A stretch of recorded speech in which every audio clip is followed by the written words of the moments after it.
makasagwan yan. And hello guys, once again, welcome back to my channel and welcome back to Chloe TV. Isang mapagpalang araw po sa inyong lahat. Saan sulok man kayo ng mundo, maligayang pagbabalik dito sa ating munting channel. Unang-una, maraming salamat po sa inyong lahat sa inyong walang sawang pagsuporta dito sa atin at syempre dito sa ating Team Kalingap. Kaya naman ngayon guys, alam kong kinilig kayo sa preview natin, no? And alam kong napanood nyo na po ito, pero ngayon samahan nyo akong muli kiligin, tumawa, sobrang nakakakilig, overload ang part 65 ng Jomcarl. So grabe guys, talang bawing-bawi po yung mga nangyari sa ating Jomcarl, no? Kung saan nung last part, meron nga pong tampuhan ang ating Jomcarl, pero dito sa part 65 talagang binawi lahat yon, no? Yung lungkot na nafe-feel natin sa last part, ngayon talagang grabe ang kilig at saya na binibigay ng Jomcarl para sa atin. Kaya naman ngayon, saksihan natin muli, samahan niyo po ako. Ayan, wag sana kayong magsawang panoorin, ulit-ulitin panoorin ang ating part 65 ng Jomcarl kasi sobrang nakakakilig po talaga ang ganap dito sa dalawang to, no? After magtampuhan, talagang iba bumawi ang Jomcarl dito guys sa part 65. Bago tayo magpatuloy, baka meron pa sa inyo ang hindi nakapag-subscribe dito sa ating channel, huwag kalimutan ang subscribe button, isama nyo na rin po ang notification bell para every time mag-a-upload po tayo ng panibagong reaction video, updated po kayo. At higit sa lahat, huwag din natin kalimutan palaging suportahan ang pinakaama ng Kalingap, si Kuya Val Santos Matubang, si Ate Edna Vlog, si Kalinga Prab, at syempre si Jack Matubang. Suportahan din po natin ating T-Boys, Kalinga Partners, at ang ating mga charity vloggers sa Pilipinas. And of course guys, ang aking mga kasamang Kalingap reactors, especially na rin po ang Karepa, suportahan din po natin sila.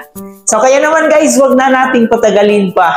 Panoorin natin ulit. Samahan niyo po ako ngayon dito sa ating reaction video kasi ako parang ilang bisis ko na siyang napanood pero kinikilig at tumatawa talaga akong mag-isa. Para akong tanga, para akong ewan dito sa dalawang to. Kaya guys, samahan niyo ako. Tara, panoorin na natin to. Ako na muna? Sige. Baka pagod ka na eh.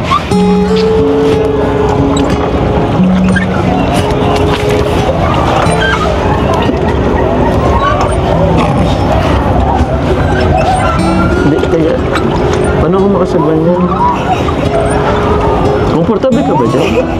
Sige po, itigil mo na muna po yan pagsagwan ko. Itigil ko na pagsagwan? Okay. Diyan ka nag-i-enjoy.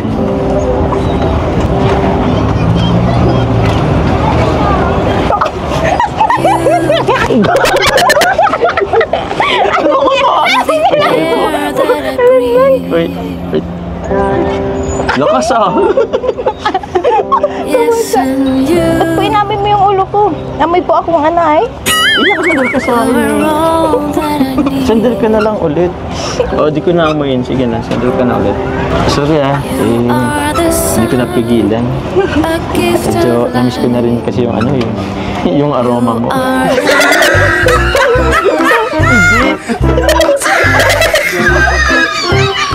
Joke lang. Siyempre, alam ko naman yung amoy mo. Mabango pa rin.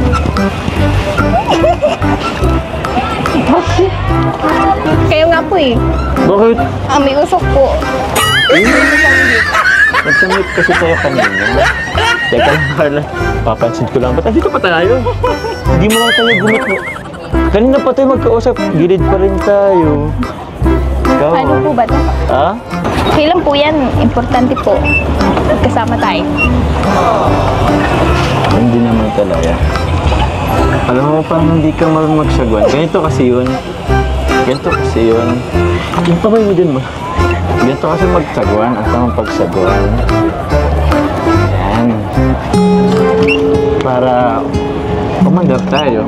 Hindi nga po tayong nag-aakaw. Umandar tayo. Alam mo lang hindi. Pero umandar tayo. Alam mo ba, Carla? Ang relasyon, parang sagwan lang. Dapat sabay kayong pumipedal. Dapat sa isang direksyon lang. Hindi pwede yung isa papunta kaliwa, yung isa naman papunta kanan. Diretso lang. Kung sakali man may gustong kumaliwa, nakapangit naman. Para isa lang yung patutunguhan mo. Ganun ang relasyon. Sana, tulad ng sagwan, ganun rin tayo.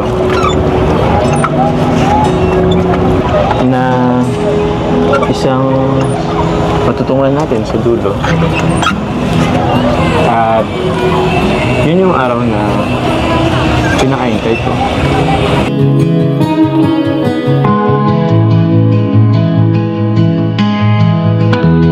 Give me yours.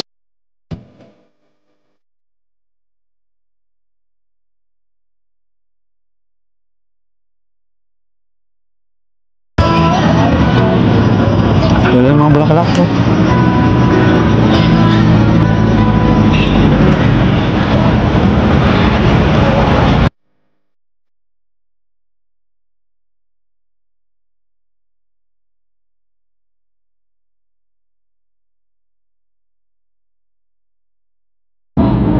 Grabe. Ano lang tayo dito? Hindi po pwede, syempre. Bakit? Syempre, Bakit hindi pwede? nag-aantay po yung mga beneficiary nyo doon. Sa bagay. Naghintay rin sila mama mo, no? Tsaka may pasok nga po kami ay. May pasok kayo? Huwag na kaya kayong pumasok. Eh, teka nga pala. Wala kasi ako mahanap na rose ay. Ito na lang para sa'yo.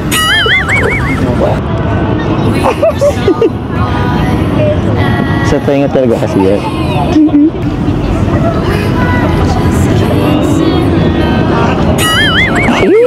Hindi ka. Bakit? Uy!